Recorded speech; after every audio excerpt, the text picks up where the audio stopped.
ஆண்டவராகிய இயேசு கிறிஸ்து நாமத்திலே உங்களை யாரும் வாழ்த்துகிறேன். இந்த நாளிலே இணையதளத்தில் கலந்திருக்கிற உங்களையும் வாழ்த்துகிறேன். இன்றைக்கு நம்முடைய ஆத்மாவில்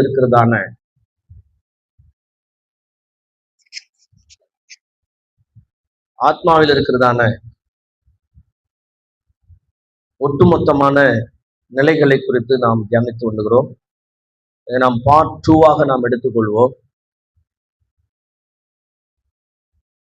நான் போன வாரத்தில் சொன்ன செய்தியிலிருந்து சற்று வேறுபட்டதை நாம் தியானிக்க போகிறோம். குறிப்பாக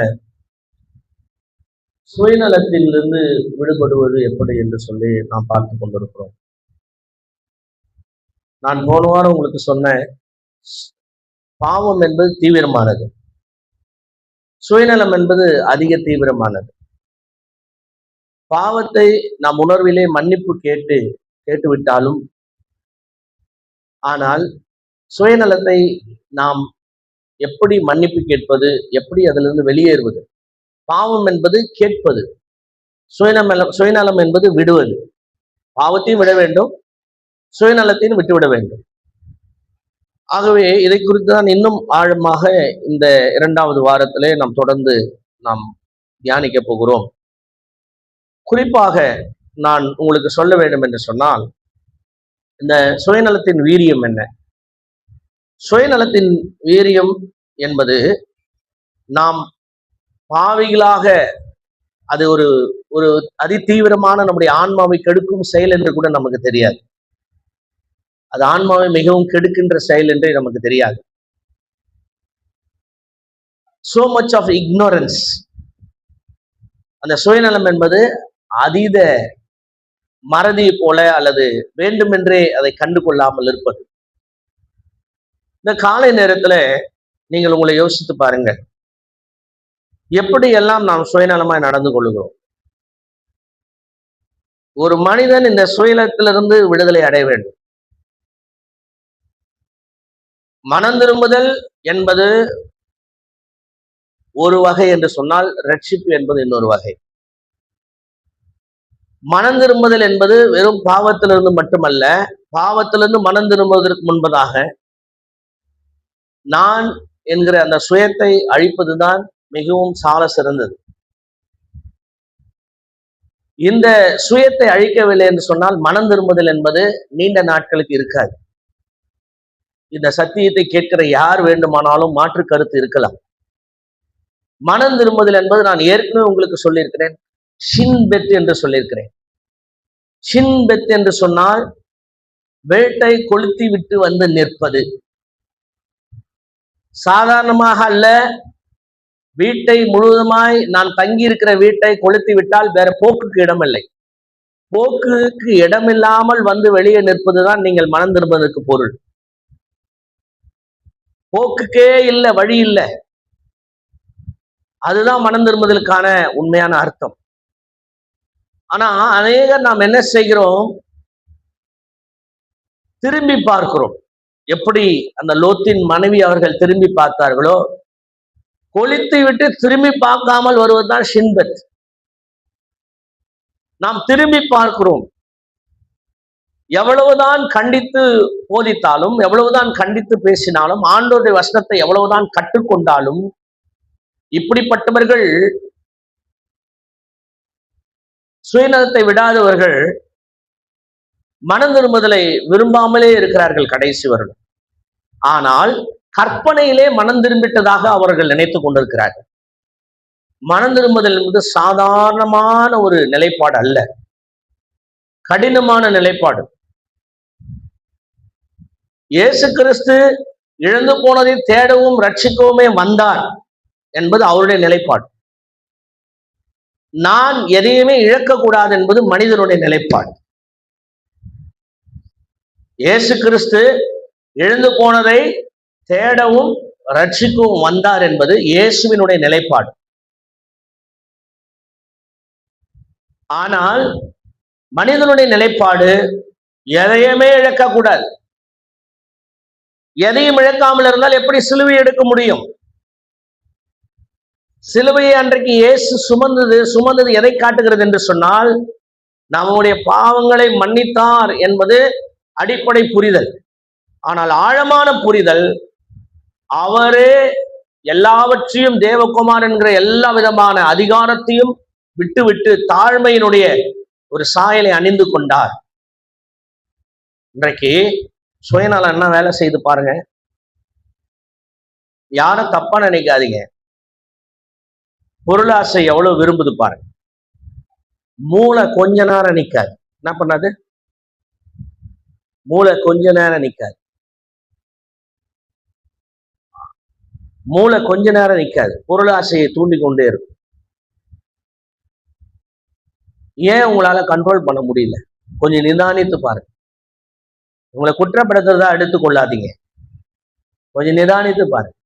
மூளையை ஏன் என்னால் கட்டுப்படுத்த முடியவில்லை? பொருளாசை எதை தூண்டுகிறது? ஒரு நகை வாங்க விருப்பம், அச்சய திருதி. நமக்கு மூளை என்ன வேலை செய்யுது சொல்லுங்க? நகை வாங்கணும், நகை சேர்க்கணும். இன்னும் கான்செப்டுக்கு நம்ம நகை சேர்க்கணும். கான்செப்ட சொல்லுங்க. எனக்கு வேற உதாரணம் தெரியல. ஏன்னா அந்த அளவுக்கு ஆழமா போய் நான் எந்த இதையும் பார்த்ததில்லை. பிறகு நிலம் வாங்கி போகணும். ஒரு வீடு, இங்க கவனிக்கணும், ஒரு வீடு, ஒரு நிலம், ஒரு கார், இப்போது. ஆனா என்ன நோக்கத்துக்காக நம்ம சேர்க்கணும்? எதை எடுத்துட்டு போறோம்? ஒருவேளை இதை நான் பேசிட்டு இப்ப நம்ம ஆலயம் கட்டும் போது உங்களுக்கு எல்லாம் ஒரு கேள்வி வரும். இவர் இவ்வளவு பேசினாரு, இவர் ஏன் கட்டுறாரு? நான் சொல்றேன், எக்ஸ்ட்ரீமா நமக்கு ஒரு வீடு போதும், ஒரு லேண்டு போதும், ஒரு காரு போதும். எதை நாம் விட்டுவிட வேண்டும்? அதை தூண்டுகிற ஆசைகளை விட்டுவிட வேண்டும். மூளைய ஒரு பொருள் இருக்கும்போது இன்னொரு பொறுமை தாவுது. மூளை ஏன் தாவி போகுது? தாய் தகப்பனுடைய அன்பு இருக்கும்போது இன்னொரு அன்பு எதுக்கு தேவைப்படுது?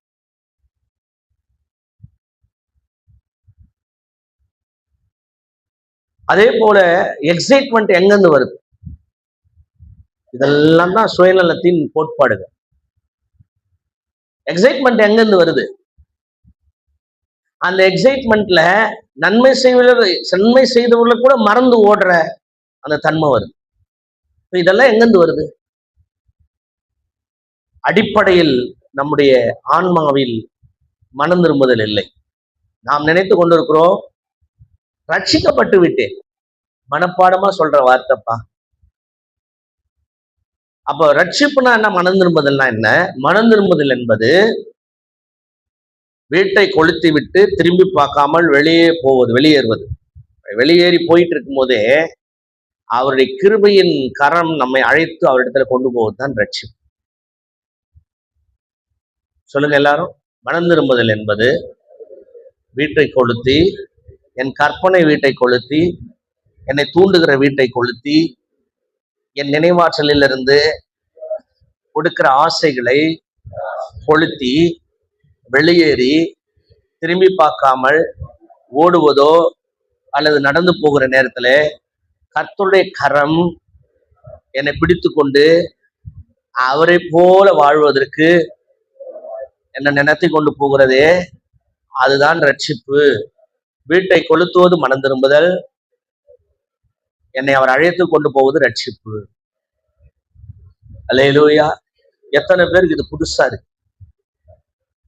இவ்வளவு நேரம் ரெண்டையுமே ஒன்னாதான் நம்ம மிக்ஸ் பண்ணி பார்த்துட்டோம்.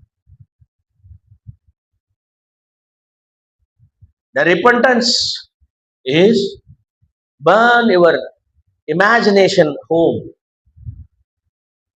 Your memories, not a sweet memory. Worst memories, bad memories. Break it, burn it, and run away. Don't turn back. And the evil, God will catch your hand and hold your hand and take you into his way.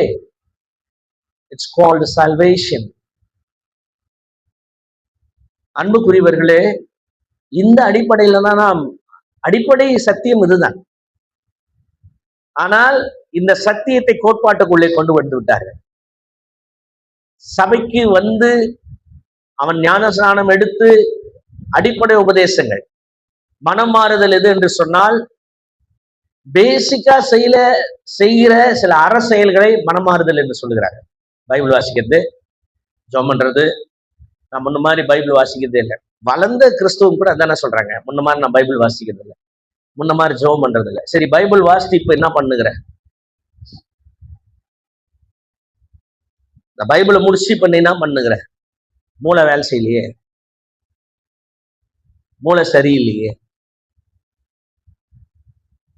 வேதத்தை சுமக்கிறவர், ராஜ்யத்தின் புத்திரர், என்ன பண்ணிட்டு இருக்கீங்க?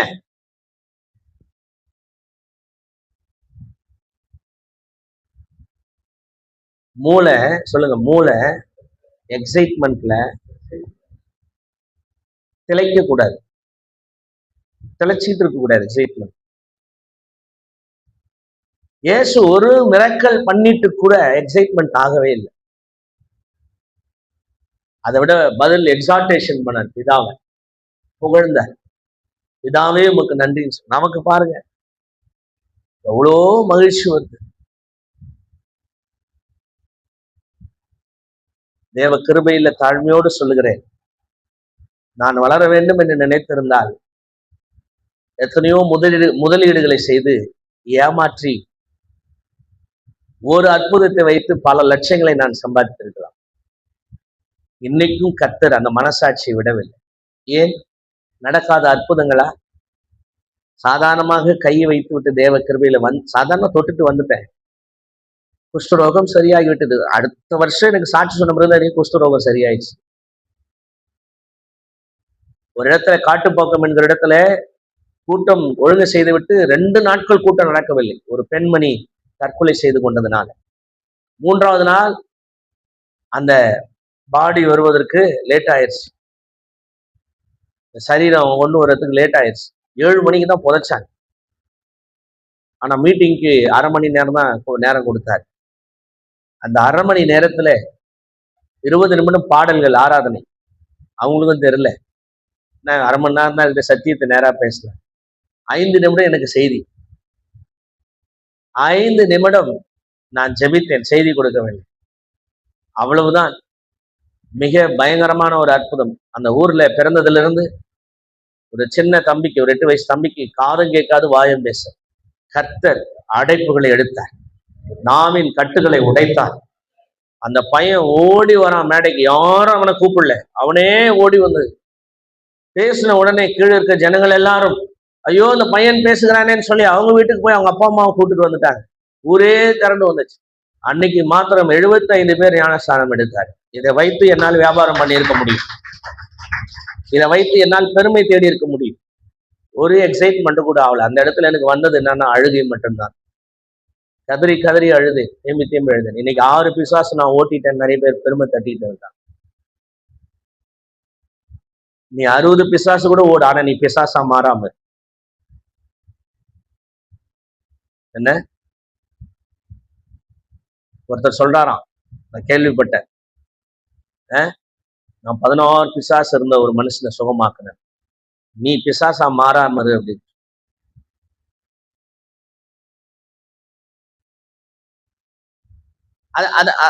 அதை அப்படியே அதை பண்ணிட்டு, அந்த அற்புதம் பண்ணிட்டு இன்னும் இவங்க பண்ண மாதிரியே அதை டீப்பா யோசிச்சுட்டு இருக்குது. கிருபை. ஆமென் சொல்லுங்களா, சொல்லுங்க. எல்லாம் அற்புதம் பண்றவங்களா கை உயர்த்தி கிருபைன்னுங்க சொல்லுங்க. என்னால இல்லைன்னு சொல்லுங்க. என்னால இல்லப்பா, இனி இன்னொரு தடவை நான் பேய் ஓட்டிட்டேன், 6 பேய் 16 பேய் ஓட்டிட்டேன்னு சொல்லி ஒருத்தர், இங்க இருக்கிறவங்க இல்ல, வெளியில ஒருத்தர் கம்பட்டம் அடிக்கிறாரா. அப்பதான் நான் சொன்ன போன்ல, அவரை பேய் அட்டாக் பண்ணிட்டு இருக்கும் போது அப்படின்னு சொல்லி சொன்ன. பிரியமானவர்களே, எத்தனையோ வாய்ப்புகள் எனக்கு இருந்தது. ஆனால் இந்த மூளை கட்டுப்பாட்டுக்குள்ளே, ஆவியானவருடைய கட்டுப்பாட்டுக்குள்ளே என் மூளை இருப்பதனாலே அந்த எக்ஸைட்மெண்ட்டுக்கு அவர் இடத்த பிடிக்கிறதுக்கு நான் ஒரு நாளும் ஆசைப்பட்டது. அல்லேலூயா. நல்லா கவனிக்கணும். ஒருவன் வீட்டை கொளுத்தி விட்டால் அதை திரும்பி பார்க்காமல் ஓடி வர வேண்டும். லோத்தின் மனைவி செய்தது அதுதான். ஐயா, நிறைய பேருக்கு இந்த இந்த அடிப்படையான இந்த இந்த பாதிப்பு எங்க நடக்குதுன்னு தெரியல. மனம் திரும்புதலுக்கான ஒரு பாதிப்பு எங்க வருது? எங்க சொல்லுங்க எல்லாரும். மனம் திரும்புதல் பாதிக்கப்படுதுன்னே தெரியல. ரிப்பன்டன்ஸ், நான் மனம் திரும்பிட்டேன்னு சொல்றதே ஒரு போலியா இருக்குது. நீ எப்படின்னா, இப்ப எடுத்து வாசிங்க, உங்களுக்கு புரியும் நான் சொல்றேன். மத்தேயு 19ஆம் அதிகாரம் 16ஆம் வசனம் வாசிங்க. மத்தேயு 19ஆம் அதிகாரம் 16ஆம் வசனம்.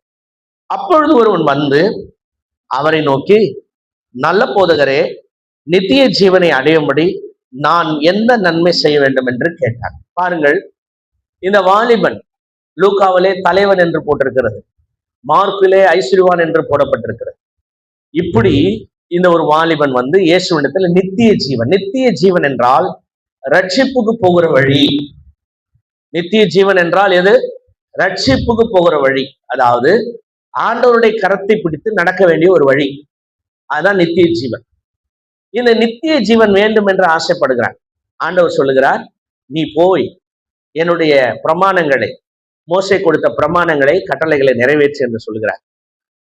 அதுல 275 பாசிட்டிவ் பிரமாணமா, 315 நெகட்டிவ் பிரமாணமா. அவன் சொல்றான், எல்லாத்தையும் நான் நிறைவேற்றிட்டேன். கட்டளைக்கு 10 கட்டளை கீழ்ப்படிஞ்சா, நான் கீழ்ப்படிஞ்சிட்டேன். இது பார்ப்பதற்கு அவன் மனம் திரும்புவது போல, அவன் தேவ பக்தி உணவனை போல தோன்றுகிறது.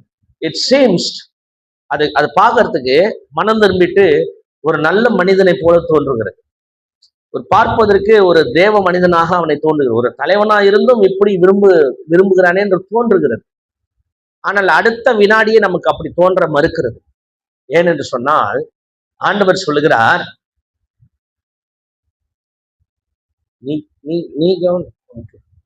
ஆண்டவர் சொல்லுகிறார், என்ன சொல்லுகிறார்? நீ எல்லாவற்றையும் விட்டு வீட்டுக்கு கூட போவாத. இப்ப ஓடி வந்தல, திரும்பி வீட்டுக்கு போவாத, அப்படியே என் பின்னாடி வா. எல்லாவற்றையும் விட்டுட்டு என் பின்னாடி வா. அப்ப எல்லாவற்றையும் விட்டுட்டு என் பின்னாடி வானா சுயம். எல்லாவற்றையும் விட்டு என் பின்னாடி வா. ஆண்டவர் ஈகோல கை வச்சிட்டார், சுயநலத்துல கை வச்சிட்டார். பார்க்கறதுக்கு முன்னாடி செயல் எப்படி தெரிஞ்சது? It seems was a good man. He seems to be a good man. அவன் நல்ல மனுஷனை போல தெரிஞ்சதுன்னா, 10 கட்டளை கடைபிடிக்கிறது எவ்வளவு கஷ்டம். 10 கட்டளை கடைபிடிச்சான். அந்த போர்ஷனை வாசிங்க. 17ஆம் வசனம் வாசிங்க. யாராவது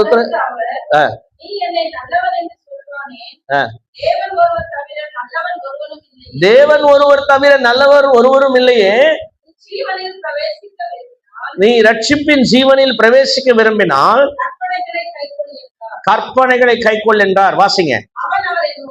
அவர் அவனை நோக்கி எவைகளை என்று கேட்டான். அதற்கு இயேசு, கொலை செய்யாதிருப்பாயாக, விபச்சாரம் செய்யாதிருப்பாயாக, களவு செய்யாதிருப்பாயாக, பொய் சாட்சி சொல்லாதிருப்பாயாக, கனம் பண்ணுவாயாக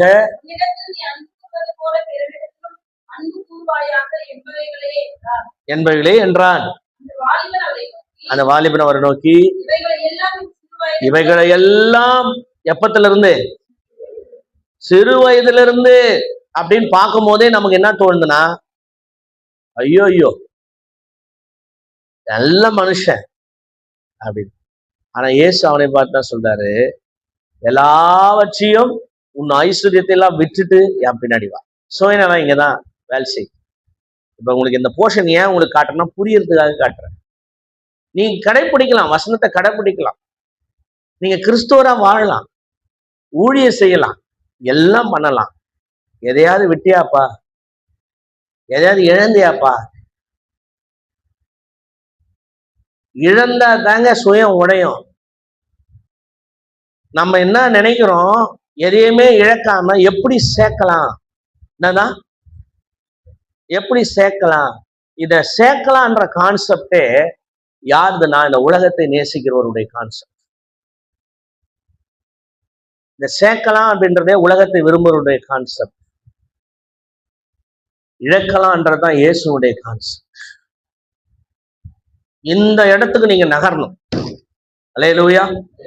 எந்த இடத்துக்கு நகரணும்? என்னப்பா நகர முடியுமா? சும்மா தலையாட்டுறது இல்ல, தீபா நகர முடியுமா? ட்ரை பண்றியா? 45 வயசு ஆனாலும் 50 ட்ரை தான் பண்ணின்னு இருக்கு. உங்களிடத்துல இருக்கிற இழக்க, உங்களிடத்துல முதல்ல இருக்க இந்த தன்மானம் ஒண்ணு இருக்கு தெரியுமா? ஈகோன்னு ஒண்ணு இருக்குது இல்ல, இதை இழங்க ஃபர்ஸ்ட்.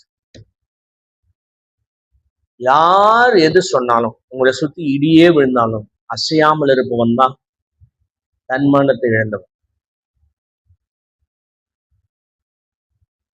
எப்படிங்க இந்த சுயநலத்தை உடைக்கிறது? நான் போன வாரம் சொன்ன சோதனைக்கு உட்படணும். எப்படிங்க இந்த சுயநலத்தை உடைக்கணும்? இப்ப என்ன கேட்டீங்கன்னா, நீங்க இழக்கணும். இழக்கணும். உங்களுக்கு அழகுதான் ரொம்ப நல்லா இருக்குது அப்படின்னா, அழகை இழந்துருக்குன்னா எடுத்து கறி பூசிங்கன்னு நான் சொல்லலை. அழகை பெருசா நினைக்காதீங்கன்னு நான் சொல்றேன். அந்த எண்ணத்தை இழந்துப்போம். அதுக்கு மேலும் ஒரு லிப்ஸ்டிக்கை போட்டு ஒரு ஐப்ரோவை போட்டு அழகுபடுத்தாது. பணக்காரர் என்ற ஒரு பெருமை உங்களுக்கு இருக்குதுன்னா, ஐயா நீங்க பணத்தெல்லாம் விட்டுட்டு வீடெல்லாம் வித்து போட்டு எல்லாத்தையும் வாங்கன்னு நான் சொல்ல, மேலும் சேர்க்கறதுக்கு ட்ரை பண்ணேன்.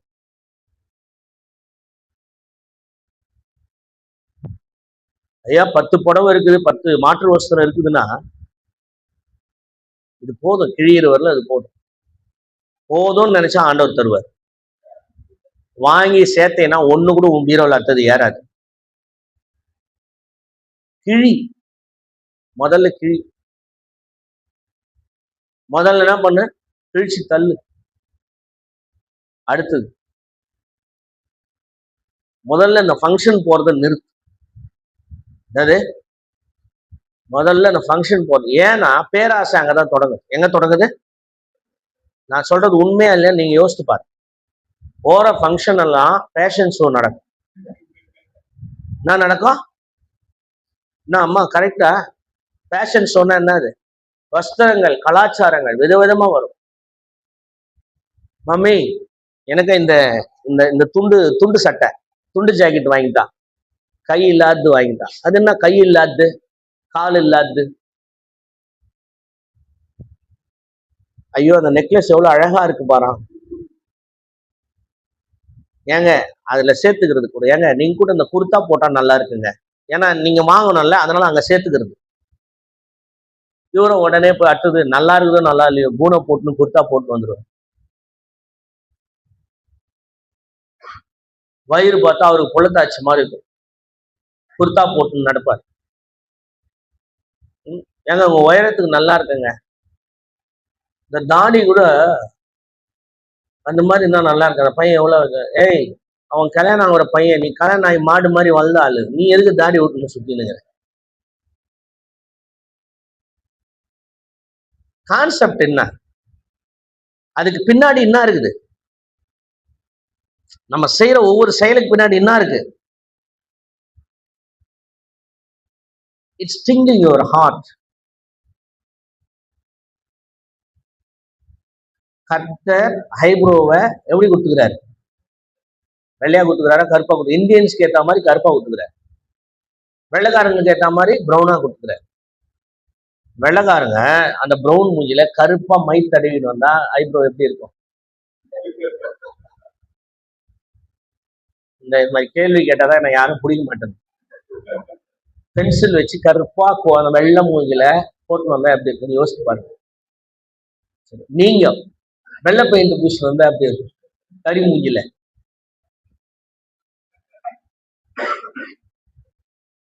காக்காவுக்கு கண்ணு டேமேஜ் ஆன மாதிரி இருக்கும், காக்காவுக்கு கண்ணு டேமேஜ் ஆன மாதிரி இருக்கும். உனக்கு ஆண்டவர் கொடுத்துக்கிற இயற்கை நிறம் எது பாருங்க, அதான் ஆதி. சரி இதுதான் ஆதி. அல்லேலூயா. எது ஆதி? இதுதான் ஆதி, கருப்பு தான் ஆதி. ஏதோ பாதி ஏன் வந்துச்சு? பாதி ஏன் வந்தது? காக்கா கண்ணு கரியல்னு இருக்கும். காக்கா அதுக்கு வெள்ளை பெயிண்ட் அடிச்சு விட்ட அப்படி இருக்கும். அதனுடைய ஆதி கருப்பு தான். இந்திய மூஞ்சிக்கு ஐப்ரோ எதுக்கு கேளுங்க எல்லாரும்.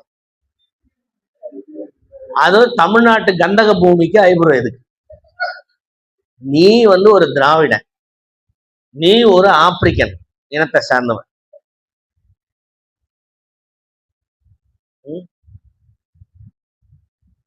சொல்லுங்க, கான்செப்ட் என்ன? நமக்கு என்னதான் உப்பூசினாலும் உதட்டு எப்படி இருக்க போறோம்? ப்ரௌனிஷா தான் இருக்கும். வெள்ளைக்காரனுக்கு சோப்பா இருக்கும். அதுக்கு அவன் கருப்பு லிப்ஸ்டிக் போட்டா எப்படி இருக்கும்? கான்செப்டை யோசிச்சு பாரு. நான் சிரிப்புக்காக சொல்ல. உன் ஆதி என்னன்னா நகையே இல்லாம வருதான். ஆனா நீ பாதியில என்ன பண்ற? உன் ஞானம் எதை விரும்புற? ஞானத்தை விரும்பல. உன் இருதயம் ஞானத்தை விரும்பல. நீ சொன்னா பாருங்க, எலிசா கர்த்தருக்கு பயப்படுதலே யாருக்கும் அந்த ஆரம்பம் கூட இல்லை. இன்னும் ஆரம்பிச்சதுன்னா ஆதிக்கு போயிடுவீங்க. சொல்லுங்க எல்லாரும், ஆதி நிலைக்கு போயிடுவீங்க. ஆதி நிலை எதுவுமே அதுக்கு போயிடுவீங்க. டாலர் பாரு, டாலர் இப்படி இப்படி ஆடும். யானையா நீ? யானைக்கு தான் பெல்ல ஆடும்.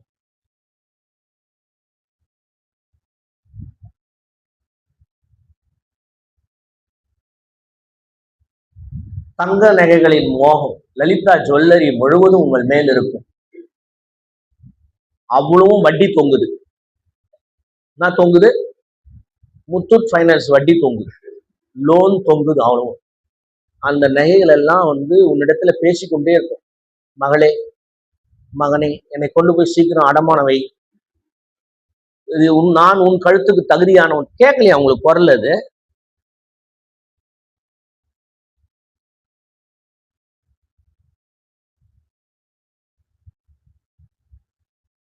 அடுத்து வாலிப பசங்க பார்த்து பைக் கூப்பிடும், வா வான்னு கூப்பிடும். ஸ்ப்ளெண்டர் வானாப்பா. என்னவா? ஸ்ப்ளெண்டர் வானாப்பா. என்ன வேணுமா? அப்படியே பின்னாடி இப்படி தூக்கினுங்கிற வண்டி வேணும். அது என்ன வண்டின்னு கூட நான் பாக்குறது இல்லைங்க. ஏன்னா அது பேரை பார்த்தா பேய் ஓட்டிக்கும். சொல்லுங்க எல்லாரும், அது பேரை பார்த்தாலே. நான் மற்ற வீட்டுக்கு போனா கூட ஜோம் பண்ண போனா அந்த ஃப்ரிட்ஜ் அதெல்லாம் பார்க்க மாட்டேன். பார்க்க மாட்டேன்னா பயம் இல்லை, பார்ப்பேன். அதை வாங்கணுன்ற ஒரு எண்ணம் கூட எனக்கு வந்தது இல்லை. இந்த வேதத்தை கையில எடுத்து நான் சொல்றேன். ஒரு கார் போது பாருங்க, இவனுங்க சொல்லுவானுங்க, எலியா வெளிசாவும். என்னடா சொல்லுவீங்க? BMW, Maruti Suzuki. அவனுக்கு இப்பே பேராசை வந்துச்சு. இவர் ஊட்டி விட்டாரு பேராசை. ஏன் ஊட்டுற பேராசைய? நான் இவங்க வந்து போய் உடனே கார் வாங்கி 15 வயசுலயே ஓட்டணுமா? தேவையில்லை.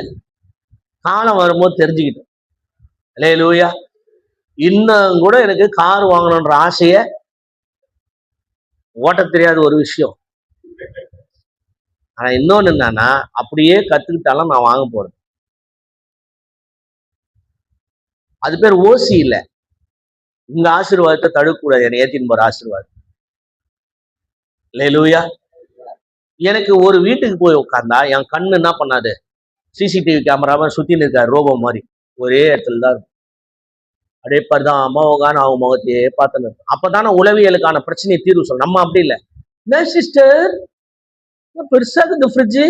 என்ன சிஸ்டர் பெருசா இருந்தா உனக்கு என்ன சிஸ்டர்? ஏற்கனவே உனக்குள்ள வயிற்றுக்குள்ள ஒரு ஃப்ரிட்ஜ் இருக்குதுன்னா முதல்ல அதை வெளியே தள்ளு, கழுவலாம். இறைப்பையே ஒரு ஃப்ரிட்ஜ் தான். எத்தனை நாள் டம் பண்ணி வச்சுன்னு இருப்ப? வருதே தெரியல வியாதிங்க விதவிதமா. ஃப்ரிட்ஜை கிளீன் பண்ணு. என்ன ஃப்ரிட்ஜ? கை வைங்க எல்லாரும்.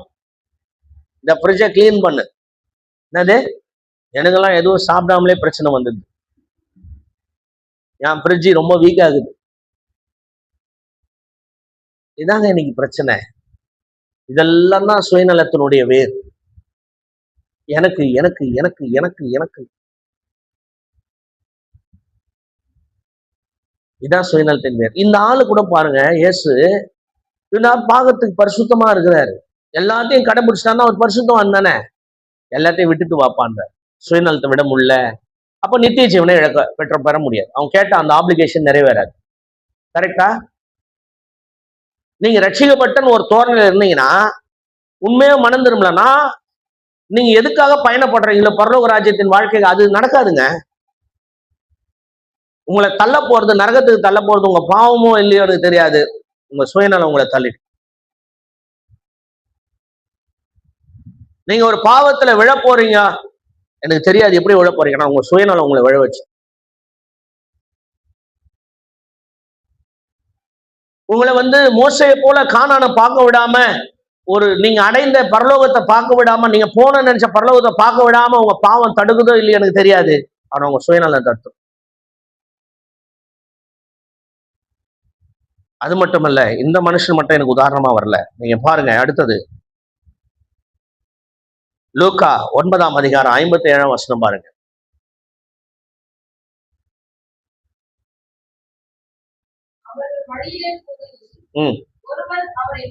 அவரை நோக்கி, ஆண்டவரே நீர் எங்கே போனாலும் உம்மை பின்பற்றுவேன். என்ன சொல்றாரு அதுக்கு ஆண்டவரே? அதற்கு இயேசு, கூடுகளும் உண்டு, மனுஷகுமாரனுக்கும் தலை சாய்க்க இயேசுக்கு வீடே வாங்கலையா. அவர் நினைச்சிருந்தாருன்னா, ரைட் ஒரு வீடு அரேஞ்ச் பண்ணு, வெள்ளிக்காசு மீன் வாயில, அந்த மாதிரி ஒரு 4 மீனை பிடிச்சிருந்தாருன்னா எருசலேம்ல ஒரு வீடு இயேசு. ஒரு 4 மீன் அந்த மாதிரி கலிலேயில பிடிச்சிருந்தா கலிலே ஒரு பெரிய ரெசார்ட் மீன் வறுத்து, பேதுரு மீன் வறுக்கிற வேலை, யோவானை சர்வ் பண்ற வேலை, அன்பா சர்வ் பண்ணியிருப்பாரு. பிலிப்பு போய் கஸ்டமரை பிடிச்சிருவா தங்கறதுக்கு நடத்திருப்பாரு. நோ, அவர் செய்யல. நரிகளுக்கு கூடு உண்டு. இன்னைக்கு ஆண்டவர் எனக்கு வீடு கொடுத்துக்கிறாரா? உங்க வீடு வந்துச்சு. வேற யாருந்தா நேற்று டெம்டேஷன் ஆயிருப்பாங்க, ஒரு லோனை போட்டு கட்டுன்னு அமைதியா உட்காந்துங்க. கர்த்தரை நம்புகிறவர்களை ஒருபோதும் கைவிட மாட்டார். கர்த்தரை நம்பி நான் உட்கார்ந்து இருக்கேன், கண்டிப்பா ஆண்டவர் அற்புதம் செய்வார். எத்தனை டெம்டேஷன் வேணா நான் டெம்டேஷன் ஆக மாட்டேன். ஒருத்தவங்க சொன்னாங்க ஆலோசனை, உங்க சபையில வரவங்க கிட்ட எல்லாம் 1 லட்சம் லோன் போட்டு இந்த வீடை கட்ட ஆரம்பிச்சிருங்க, நம்ம காசு வந்த பிறகு பாத்துக்கலாம். உன் வார்த்தையை நம்பி நான் தும்பி ஆயிடக்கூடாது. தும்பி என்ன பண்ணோம், பறந்துனே இருக்கும், உட்காராது, கிரிக்கின்னு பறக்கும்.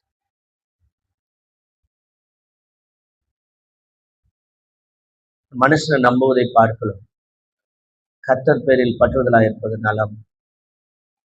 சில பிரச்சனைகளுக்கு இன்னும் தீர்வு வராத காரணம் தெரியுமா? என்கிட்ட இருக்க சுயநலம் அழியாது. நான் ஒரு முறை 10,000 ரூபாய் கடன் வாங்கிட்டேன், என்னால அடைக்கவே முடியல, அடைக்கவே முடியல. ராமதாஸ் 10,000 ரூபாய் எத்தனை மாசம் இருக்கும்னு நினைக்கிறீங்க? 3 வருஷம். எனக்கு இன்னைக்கு கூட ஒரு 100 ரூபாய் வந்தா மகிழ்ச்சியா இருக்கு. ஏன்னா கர்த்தரையே நோக்கி பார்த்து கொண்டு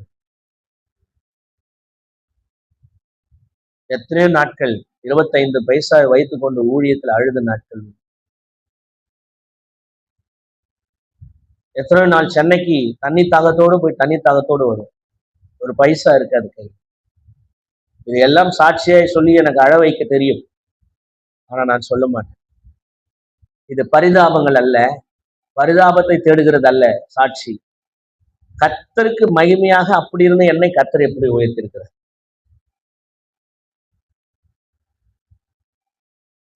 ஆகவே இந்த சம்பவம் பாருங்க, அப்படியே சொல்றாங்க, கர்த்தருக்காக காத்து 10,000 ரூபாய் இந்த கடனை 2 வருஷம் நினைக்கிறேன், எத்தனை வருஷம், 3 வருஷமா, 3 வருஷம் ரொம்ப 2-3 வருஷம் ரொம்ப கஷ்டம். இது அப்படியே உறுத்திக்கிட்டே இருக்கும். அந்த பிரதரை பாக்குறதே விட்ட லாஸ்ட்ல. அப்ப ஆண்டவர் சொன்னாரு, தம்பி நீ நல்லதுக்காக நினைச்சு சின்ன சின்ன காரியங்களை செய்யறல்ல, இந்த கடன் எதுக்காக வாங்கணும்னு கேட்டேன். அந்த பாஸ்டர்ஸ் மீட்டிங்க்கு தான் நான் ஒரு சாப்பாடு போடுறதுக்காக வாங்கினேன். உன்னால அடைக்க முடியும்னு தெரியுமா உனக்கு? இல்ல ஆண்டவர், பாஸ்டர்ஸ் மீட்டிங் தான் வாங்கினான், நான் அடைக்க மாட்டேன்ட்டார் ஆண்டவர். நான் தான் குறுக்க நிக்கிறேன் 10,000 ரூபாய்க்கு. அப்படியே சொன்னேன். ஒரு நாள் ரொம்ப அழுது மன்னிப்பு கேட்டேன். இனி நான் துணிகரமா எதையும் செய்ய மாட்டேன் ஆண்டவரே. என் சுயநல பேச்சை கேட்டு துணிகரமா செய்ய மாட்டேன் அப்படின்னு ஒப்பு கொடுத்த உடனேயே மறுநாள் ஒரு பிரதர் வீட்டுக்கு வந்தார். ஒரு புக்கு படிக்கிறதுக்கு கொடுத்தார். அந்த புக்கு வச்சுட்டு படிங்கன்ட்டு போயிட்டாரு. போகும்போது ஏதாவது ஜெபம் பண்ணிட்டு போயிட்டாரு. சரி, என்னதான் அந்த புக் கொடுத்துக்கிறாருன்னு திருப்பி பார்த்தா ஒரு 1000 ரூபாய் நோட்டு வந்துச்சு. அதுல இன்னொரு பக்கத்தை திருப்பி பார்த்தா இன்னொரு 1000 ரூபாய் நோட்டு வந்துச்சு. இன்னொரு பக்கத்தை திருப்பி பார்த்தா 1000 ரூபாய். அடுத்த பக்கம் திருப்பும் போது அந்த 1000 ரூபாய் இன்னொரு 1000 நோட்டு. இந்த மாதிரி 10 பேஜ்ல 10,000 வச்சிருந்தேன்.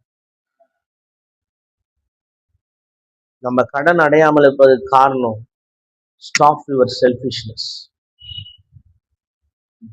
பேராசை நிறுத்திட்டாலே ஒரு பொருத்தனை பண்ணிட்டு இந்த படிக்கட்டு விட்டு இறங்கு. இத ஜூம்ல இந்த ஜி மீட்ல கேட்கறவங்களுக்கும் சொல்றேன், ஒரு பொருத்தனை பண்ணிடுங்க.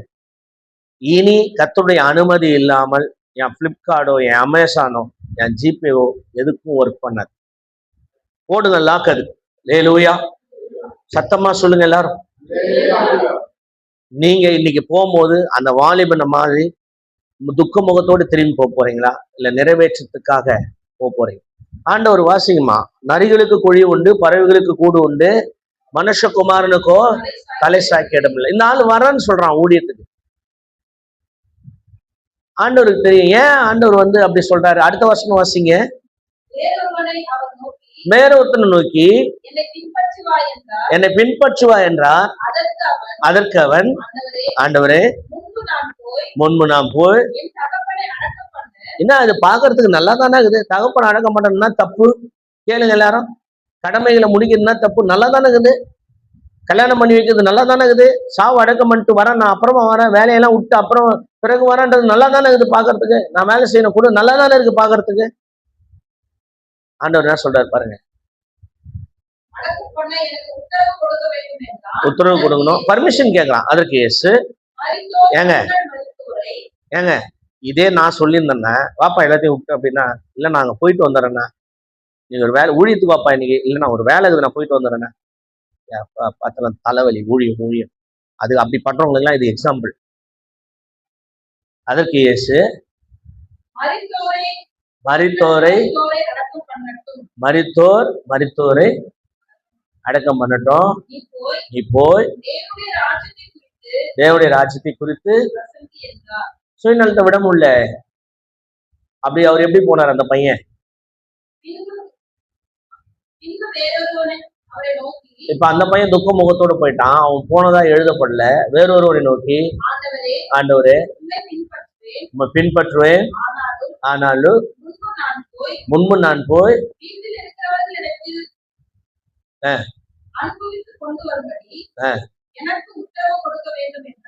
பாருங்க. இதுக்கு பாருங்க, இதெல்லாம் சுயநலம். இந்த போர்ஷன் டிசைபிள்ஷிப் போர்ஷன். இப்ப படிச்சுருக்கீங்களே, இது சீடத்துவம். உண்மையாக சீடராய் இருக்க விரும்பினால் சுயநலம் என்னும் காரணத்தை சொல்லாத. காரண சொல்லிகள் கூட சுயநலவாதிகள் தான். எக்ஸ்கியூஸ். இன்னைக்கு ஊழியத்துக்கு நிர்ணயம் பண்ணிட்டா, ஒரு டேட்டை நீ கொடுத்துட்டேன்னா அந்த டேட்டுக்கு நீ வந்தாகணும். அந்த டேட்டுக்கு என்ன பண்ணும்? வந்து ஆகணும். நீ எக்ஸ்கியூஸ் சொன்னாலே அது என்னது? அது நீ சீடனாக மாறல.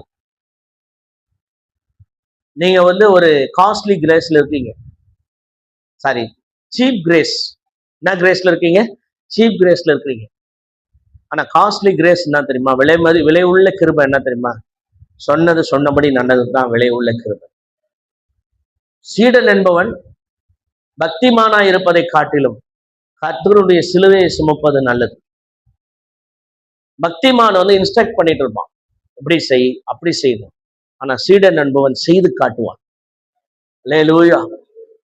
கடைசியா ஒண்ணு சொல்லி நான் முடிக்கிறேன். 1 ராஜாக்கள் 19ஆம் அதிகாரம் 20ஆம் வசனம். அதுக்கு முன்னாடி 19ஆம் வசனம் 19 வாசிங்க. 1 ராஜாக்கள்.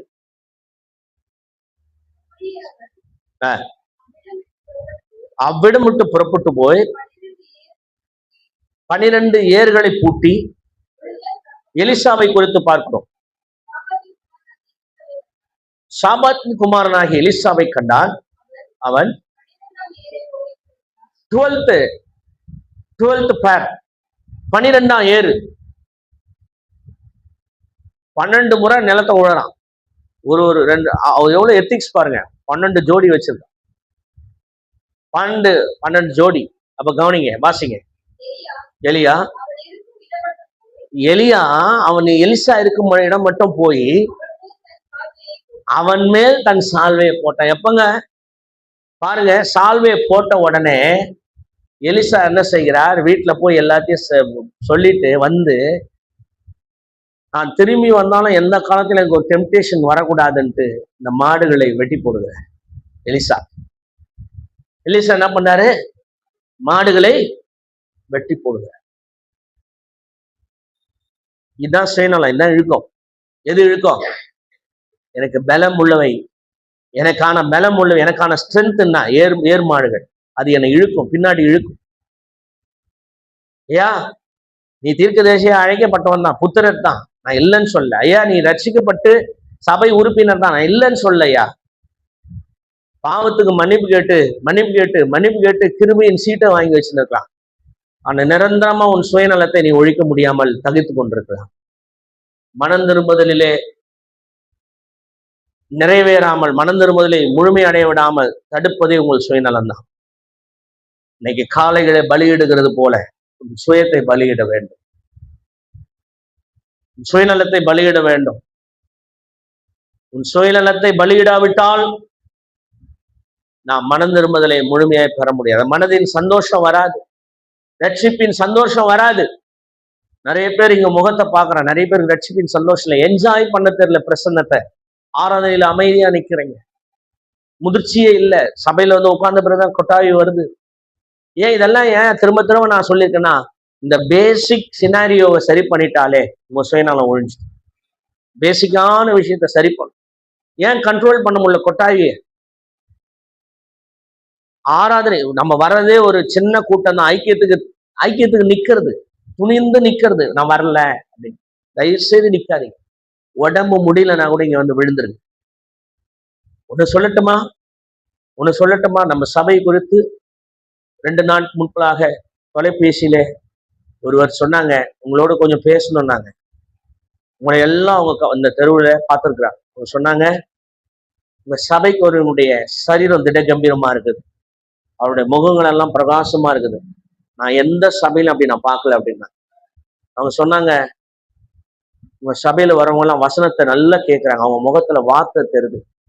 எல்லா சபையிலையும் கும்பலா கூடி பேசிட்டு ஜாலியா கையை தட்டிட்டு சிரிச்சிட்டு அதெல்லாம் நான் பாத்துக்கிறேன். உங்க சபையில அப்படி ஒரு சத்தம் கேட்கல, வெல் டிசிப்ளின்.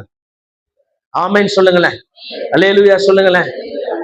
அப்படியே சொன்னாங்க. எனக்கு அப்படியே மெய் சிலுத்து போச்சு. வெளியே கூட சத்தம் இல்லை, ரோட்ல கூட. இதுதான் உண்மையான ஆராதனை. நான் விட்டுருவேனா? திருப்பி கத்திய போட்டேன், நீயாம வரல அதுக்கு இல்லைன்னா ஒரு பாரம்பரிய இழுத்து வச்சிருந்து எல்லாம் சரியாயிடும். அவங்க சொன்னாங்க, திடீர்னு சொன்னாங்க, இப்படி இருக்குண்ணே, இப்படி ஒரு சூழ்நிலை இருக்குண்ணே.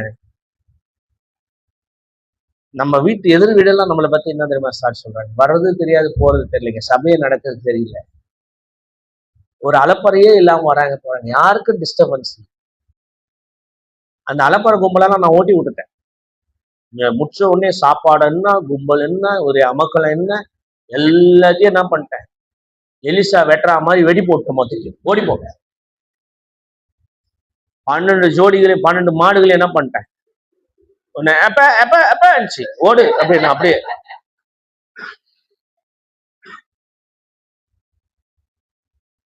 கொஞ்சம் நஞ்சம் இல்லை, அவ்வளவு கூட்டம் வந்தது. எல்லாத்தையும் நானே வாயால சொல்லி வராதேன்னு சொல்லிட்டேன். அந்த கும்பல்லாம் இருந்துச்சுன்னா நான் இந்த சீசர்கள்லாம் உருவாக்கி இருக்க முடியாது. ரொம்ப கஷ்டம். அதுங்களோட போராடுறதா, திரும்பி வர உங்களோட போராடுறதா, யாரோட போராடுறது. நமக்கும் பந்தா காட்டுறதுக்கு நேரம் சரியா இருந்திருக்கும். எப்படி இருக்கும்? நான் உங்களோட சீனியர், நான் வந்து நல்ல ஆவியில நிறைஞ்சவன். அதுங்கிட்ட நீங்க பந்தா காட்டு, வீணா பந்தா காட்டுன்னு இருப்பீங்க. அவங்க அவங்க எதிர்க்கு தான் பாட்டு வாய்ப்பு எனக்கு கொடுக்கல ஐயா அப்படின்னு சண்டை போட்டுன்னு இருப்பீங்க. அப்பா வானாப்பா, கொஞ்சம் கூட்டம் போதும், நிம்மதியா அது பாருங்க, சேர்லாம் காலியா சந்தோஷம். இல்லையா? நம்முடைய ஹார்ட் எக்ஸ்டெண்டிவா இருக்கணும். So your thoughts should be precisely, வரிசையா வரணும். ஒன்று நினைச்சுன்னு இருக்கும் போதே இன்னொரு முந்திரி கொட்டை மாதிரி ஒரு தாட் வருதுனாவே உனக்கு நிறைய செல்ஃபிஷ் இருக்குதுன்னா அடங்கு, அடங்க மறுக்காத.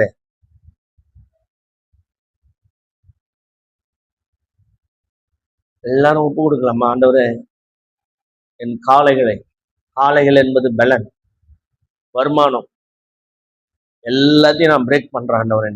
எலிசா பிரேக் பண்ணார். எலியாவுடைய சால்வை எலிசா மேல விழுந்தது. எலியாவுடைய சால்வை என்ன வந்து, சின்ன பிள்ளைங்க கூட ஒப்பு கொடுக்கணும். நான் இனிமேல் தூங்க மாட்டேன் சபையில, சொல்லு, ஒப்பு கொடுங்க, கை தூக்கி ஒப்பு கொடு. இனிமேல் என்ன பண்ண மாட்டேன். சின்ன பிள்ளைங்களாம் எல்லாம் கை தூக்கிதுப்பா, சின்ன பிள்ளைங்க ஒண்ணு, சின்ன பிள்ளைங்க கை ஒத்துது, சொல்லு, சின்ன பிள்ளைங்களும் கை, இனிமேல் தூங்க மாட்டேன் சொல்லு, கொட்டாயை விட மாட்டேன், நிர்வசாரமா இருக்க மாட்டேன், கை தட்டும் போது கை தட்டுவேன். சின்ன பிள்ளைங்களை சொல்லுங்கிறேன். கை தட்டும் போது கை தட்டுவேன், பாட்டு பாடும் போது பாட்டு பாடுவோம், தெரிதோ இல்லையோ வாய் கொட்டாய் விட மாட்டேன்னு சொல்லி இருக்கும் போதே கொட்டாய், கை தூக்கணுன்னே கொட்டாய் விடுறான். உனக்கு அந்த பழக்கம் இருக்குது, அவனை ஏதாவது ஒண்ணு பண்ணுங்க தயவுசெய்து. கையை தூக்கும் போது அவன் கை எவ்வளவு சைஸ் தூக்குறானோ அவ்வளவு சைஸ் வாய் திறக்கிறான். நல்லா கை தூக்குறான்னா ஆன்னு வாய் தூக்குறான். இப்படிலாம் பண்ணாத, சரியா? நீ திமிர் விடாத, கை தூக்கி நிமிர்ந்து உட்கார், கை தூக்கி. அதனால தயவு செய்து சின்ன பிள்ளைங்க, நீங்க இதுதான் உங்க இருக்கிற சுயநலம் என்ன தெரியுமா? கம்ஃபர்ட்டா சேர்ல வந்து உட்காந்துங்க. பார்க்கலாம் அடுத்த வாரம் யார் தியாகமா வந்து கீழே உட்காடுறீங்க. நான் சின்ன பிள்ளை ஐயா, பாஸ்டர் நான் சின்ன பிள்ளைன்னு சொல்லி நீங்களே வந்து என்ன பண்ணணும், முன்னாடி வந்து ஒரு சேர் காலியான கூட பரவாயில்ல, என்னது சப்ளாங்கால் போட்டு கீழே உட்காருங்க, முட்டிலேயே உட்காந்துருங்க. ஆராதனை 3 மணி நேரம் முடிகிற வரலாம். என்ன பண்ணுங்க, இப்போ முடிச்ச உடனே எல்லாரும் என்ன பண்ணணும், தேசத்துக்காக ஜெபம் பண்ணணும். நீங்க முட்டி போட்டு என்ன பண்ணணும், லைனா தேசத்துக்காக. போன வாரம் பண்ணீங்களா? 3 பேரும் பண்ணீங்களா? என்ன பண்ணீங்க தேசத்துக்காக? இந்தியாவை ஆசீர்வதியும் ஜெபம் பண்ணீங்களா? ஆண்டவர் ஆசீர்வதிச்சிட்டார், மழையை கொடுத்தார் போன வாரம். புரியுதா? மழைலாம் நின்றுச்சு பத்தியா, வெள்ளம், நீங்க ஜெபம் பண்ண வெள்ளம்லாம் நின்றுச்சு. அதுக்காக தேசத்துக்காக ஜெபம் பண்ணணும். என்ன தலைமை நீ கை வச்சுக்கின? கர்த்தர் உங்களை ஆசீர்வதிப்பாராக.